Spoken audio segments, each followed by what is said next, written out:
What if I told you there are 4 sedans that mechanics would rather work on than own a Lamborghini? Yeah, I'm serious. These cars are so ridiculously reliable, the mechanics actually get bored working on them.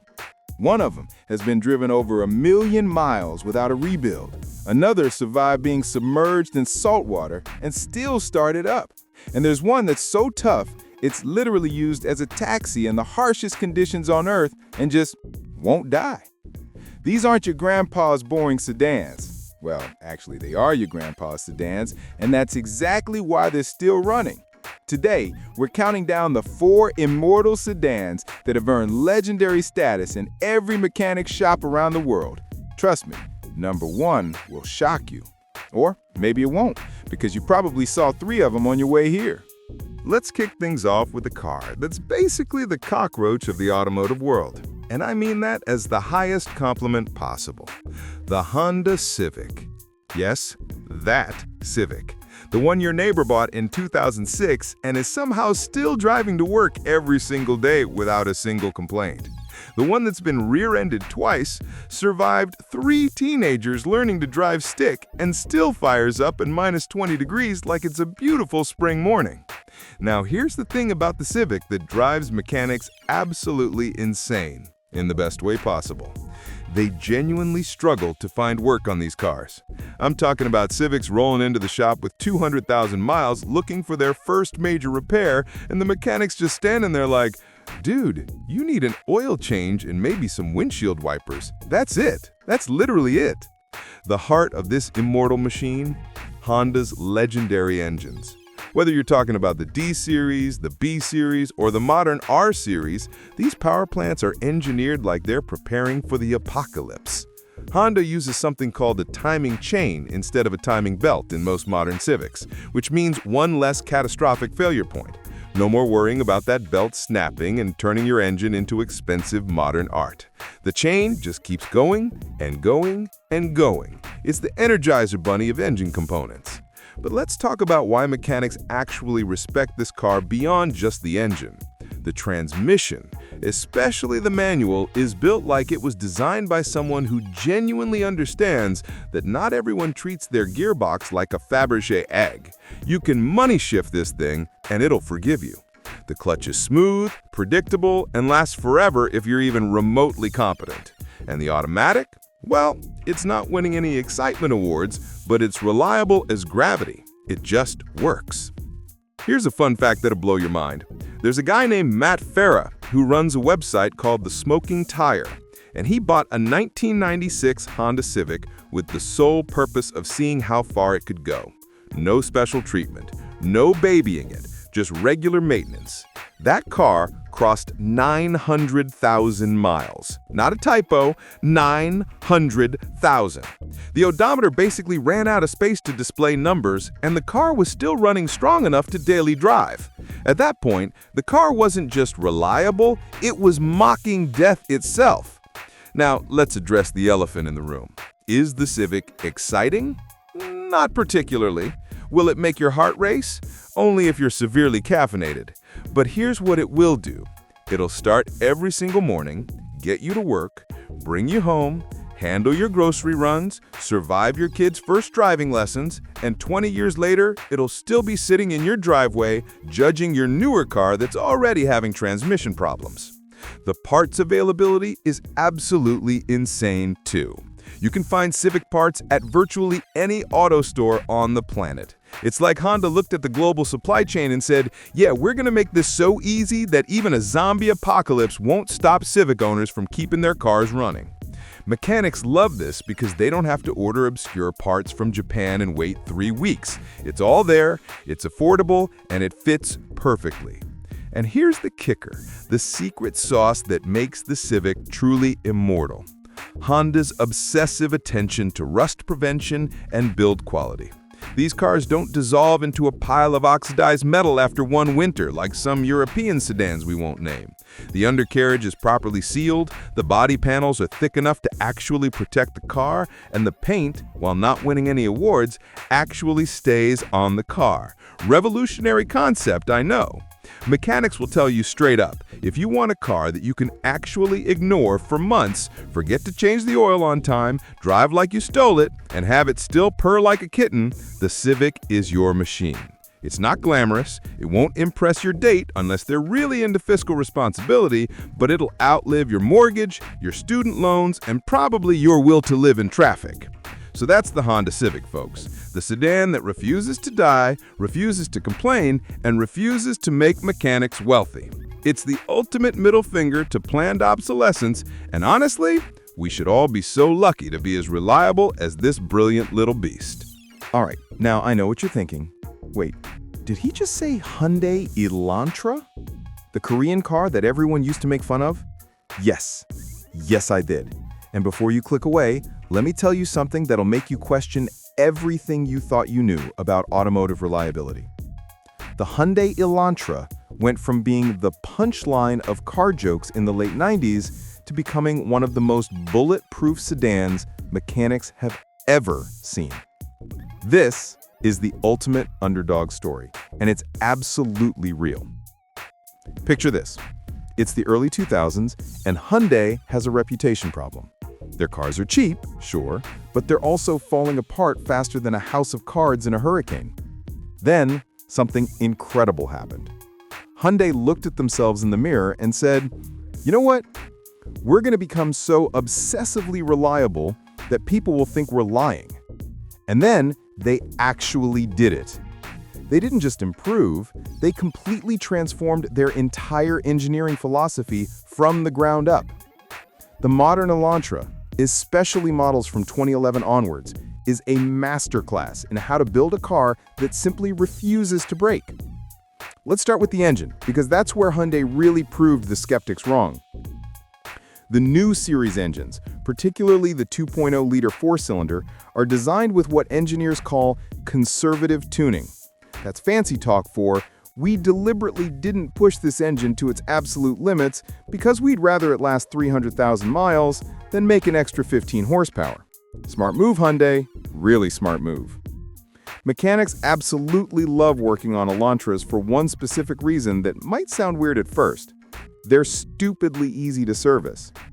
Hyundai engineered these cars with the radical concept that maybe, just maybe, mechanics shouldn't need to remove the entire front end of the car just to change spark plugs.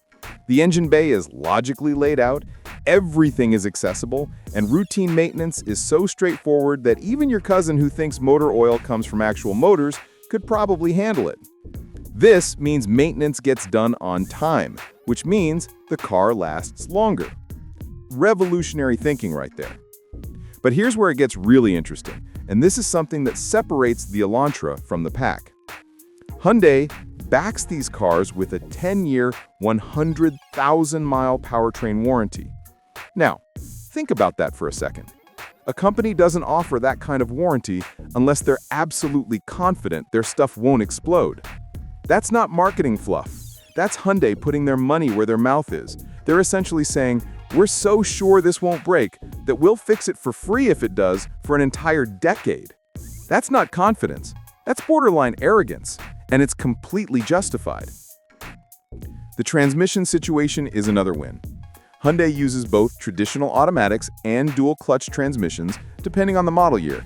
And here's the shocking part. They actually work. The 6-speed automatic is smooth, reliable, and doesn't suffer from the catastrophic failure issues that plague certain other manufacturers. I'm looking at you, manufacturers who shall remain nameless but rhyme with Nissan and bold. The Elantra's transmission just does its job without drama, which, in the automotive world, is basically a superpower. Now let's talk about something that doesn't get enough attention: the suspension and chassis. The Elantra uses a fully independent suspension setup that's built like it's designed for actual roads, not just the perfect smooth tarmac you see in commercials. Potholes, speed bumps, rough patches, the Elantra soaks it all up without turning into a rattling mess after 50,000 miles. The control arms don't snap, the bushings actually last, and the struts don't blow out the moment the warranty expires. This is what competent engineering looks like. Here's a real-world example that'll blow your mind. Uber and Lyft drivers. The people who literally torture cars for a living have been flocking to the Elantra in massive numbers. These folks are putting 200 miles a day on their vehicles, dealing with constant stop-and-go traffic, picking up passengers who treat the interior like a dumpster, and the Elantra just keeps going. There are documented cases of rideshare Elantras crossing 400,000 miles with nothing more than regular oil changes and basic maintenance. When the people who live in their cars choose your sedan, you know you've done something right. The interior quality is another pleasant surprise. Early Hyundais felt like they were made from recycled grocery bags and hope. Modern Elantras? The materials actually feel substantial. The plastics don't crack and fade after 6 months of sunlight. The seats hold up to wear and tear. The infotainment system, while not winning any tech awards, actually functions without crashing every 17 seconds. It's amazing what happens when a company decides to use actual quality materials instead of whatever was cheapest that morning. Now, here's where things get controversial, and I can already hear some of you screaming at your screens. The Nissan Sentra. But wait, you're saying Nissan has those terrible CVT transmissions that explode if you look at them wrong. Yes, they do, and we're going to talk about that. But here's the plot twist that mechanics won't stop talking about. If you know which generation to buy, the Sentra is secretly one of the most indestructible sedans ever built. And nobody wants to admit it because trashing Nissan has become a national pastime. Let me take you back to a golden era. The B13, B14, and B15 chassis Sentras from the 90s through the mid-2000s were built during a time when Nissan actually cared about making cars that lasted longer than the loan payment. These generations came equipped with the legendary SR20DE and QR25DE engines. And calling these motors reliable is like calling the ocean slightly damp. They're absurdly overbuilt, almost comically robust, and they have this weird characteristic where they actually run better with age, like a fine wine made of aluminum and steel. The SR20DE engine deserves its own documentary series. This 4-cylinder power plant was designed by engineers who apparently had a personal vendetta against engine failure. It features an aluminum block, dual overhead cams, and a design so simple and effective that mechanics joke it's impossible to kill one without actively trying. There are Sentras with the SR20 rolling around with over 400,000 miles on the original engine, never rebuilt, never apart, just regular oil changes and occasional spark plugs. That's not luck, that's engineering excellence.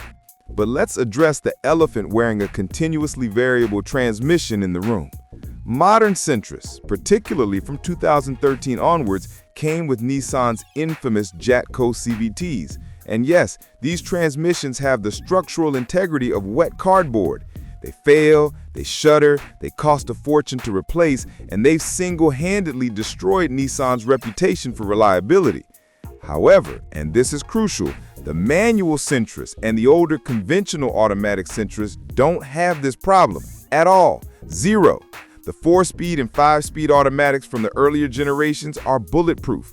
They shift smoothly, they don't overheat, and they last basically forever if you change the fluid occasionally, which is apparently a revolutionary concept for some people. Here's something that doesn't get nearly enough credit. The Sentra's electrical system is remarkably simple and reliable. In an era where modern cars have more computers than NASA's first moon landing, older Sentras keep things straightforward. The wiring doesn't turn into a fire hazard after 10 years. The alternator actually charges the battery. The starter motor starts the car. I know this sounds like I'm describing basic functionality, but you'd be shocked how many modern vehicles can't nail these fundamentals. The Sentra does, and it does it without drama. Mechanics love working on pre-CVT Sentras for one beautifully simple reason. Everything is accessible and nothing is overcomplicated. Need to change the alternator? 20 minutes, basic tools, no blood sacrifice required. Spark plugs? They're right there on top of the engine where they belong, not buried under 17 layers of plastic covers and intake manifolds. The timing chain sits where you can actually see it, and it lasts the entire lifetime of the engine without needing replacement. This is what rational automotive design looks like, and it's become increasingly rare in modern vehicles. The suspension setup on the Sentra is another unsung hero. It uses a basic McPherson strut front and torsion beam rear setup that's been refined over decades. It's not fancy, it won't impress engineering students, but it works flawlessly for hundreds of thousands of miles. The bushings last, the ball joints don't disintegrate, and the whole system is so well balanced that you can drive over apocalyptic road conditions without the car falling apart. Plus, replacement parts cost about the same as a decent dinner, which means people actually maintain their suspension instead of driving around on blown shocks for 3 years. Now here's a real-world testament to Sentra durability that'll make you reconsider everything. In developing countries where roads are suggestions and maintenance is optional, the Sentra is everywhere. I'm talking about places where vehicles face conditions that would turn a luxury sedan into scrap metal within months. Extreme heat, terrible roads, questionable fuel quality, irregular maintenance, and the Sentra just keeps going. There's a reason taxi fleets in harsh climates choose these cars. It's not brand loyalty or patriotism, it's pure economic survival. They pick the Sentra because it refuses to die, and downtime means lost money. The fuel economy is another massive practical advantage. These cars sip gas like a hummingbird at a flower, especially the smaller displacement engines.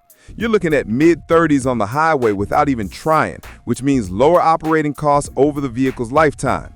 When you combine excellent fuel economy with minimal repair costs and cheap parts availability, you've got a vehicle that costs almost nothing to own. Your accountant will love you, even if your friends think you should have bought something more exciting. And let's talk about parts availability, because this is where the Sentra truly shines. Nissan made millions of these cars, which means every single auto parts store on the planet has Sentra parts in stock. Need a water pump at 9 p.m. on a Sunday? It's there. Brake pads? 3 different options at 3 different price points. Oil filter? They've got 17 in the back. This ubiquity means you're never stranded, never waiting weeks for some obscure component, and never paying premium prices for basic maintenance items. So here's the truth about the Nissan Sentra. Yes, the modern CVT versions have problems, but the earlier generations with conventional transmissions are absolutely bulletproof, ridiculously practical, and criminally underrated.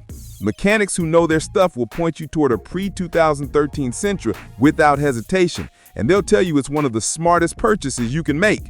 It's not glamorous, it won't turn heads, but it'll outlive your expectations, your skepticism, and probably your next 3 smartphones.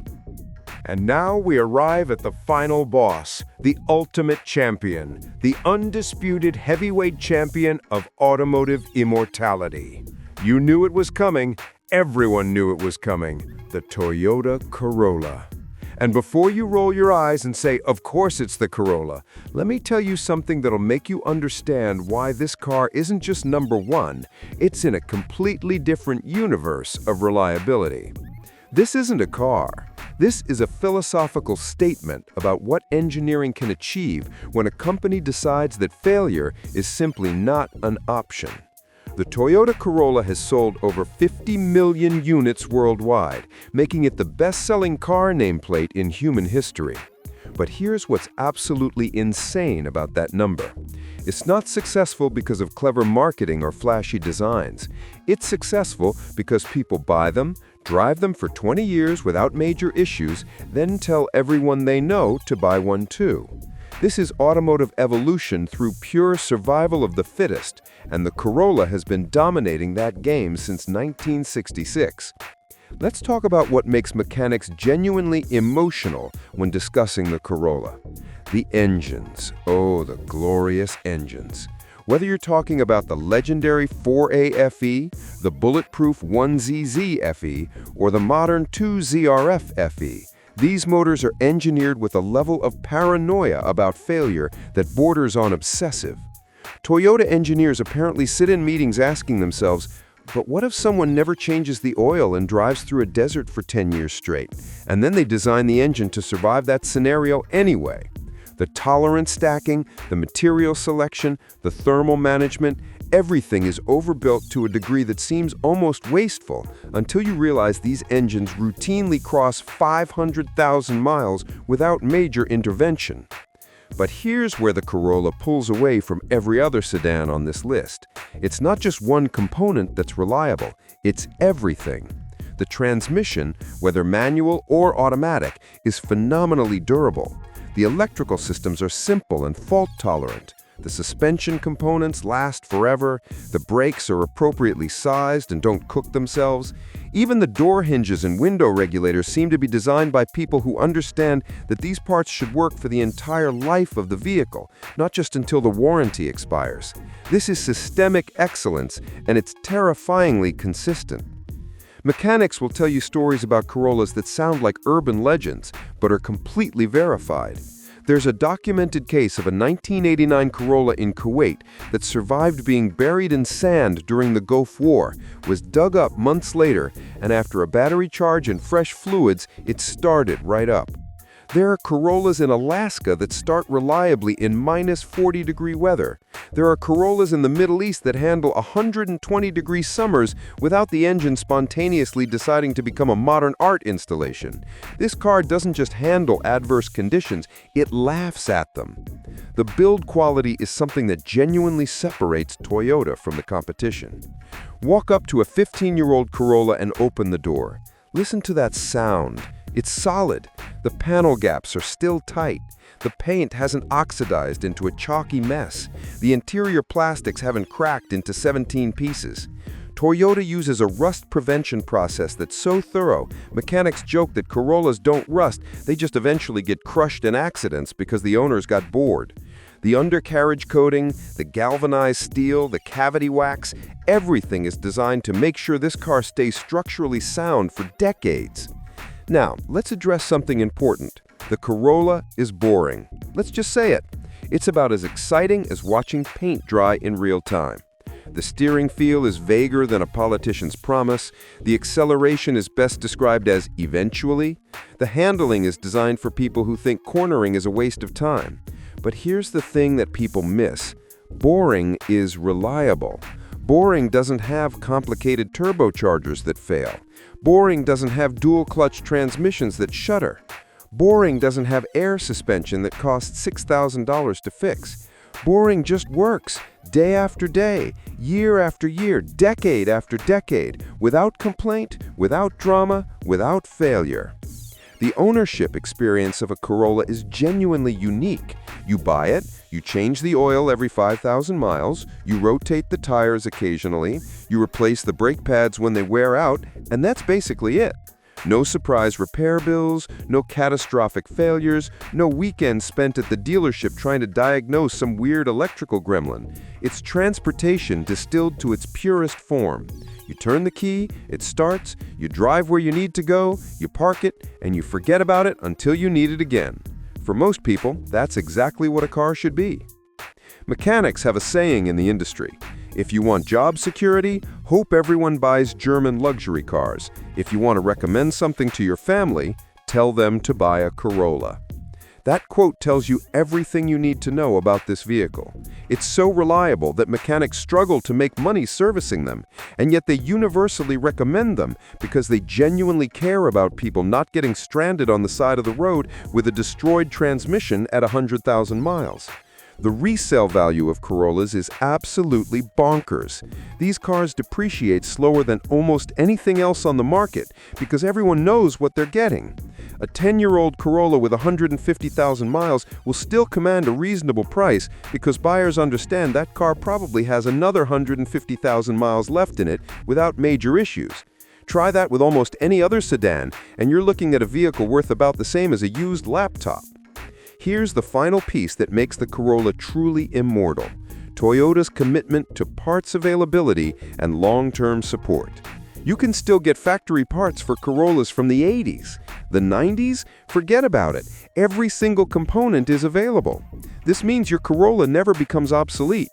It never reaches a point where you can't fix it. It just keeps going, generation after generation, supported by a company that understands the long game. So there you have it, the Toyota Corolla. Not the most exciting car ever made, not the fastest, not the most luxurious, but without question, the most reliable sedan in automotive history. It's the car that mechanics respect, owners trust, and accountants dream about. It's proof that sometimes the most boring answer is also the correct answer, and that true excellence doesn't need to be flashy or complicated. It just needs to work perfectly, every single time, forever. And that's your definitive list, folks. 4 sedans that have earned legendary status, not through horsepower or luxury features, but through the simple, beautiful act of refusing to break. The Civic with its engineering brilliance, the Elantra with its redemption story, the Sentra with its underrated toughness, and the Corolla, the undisputed king of immortality. If you found this video helpful, smash that like button so more people can discover which sedans are actually worth their money. Subscribe and hit the notification bell because we've got more no-nonsense car content coming your way, including the vehicles you should absolutely avoid at all costs. Drop a comment below and tell me which Immortal sedan you're driving, or which one you're planning to buy next. And if you think I missed an obvious choice, let me know. I can take the heat. Thanks for watching, drive safe, and remember, reliability isn't boring, breaking down is boring. I'll see you in the next one.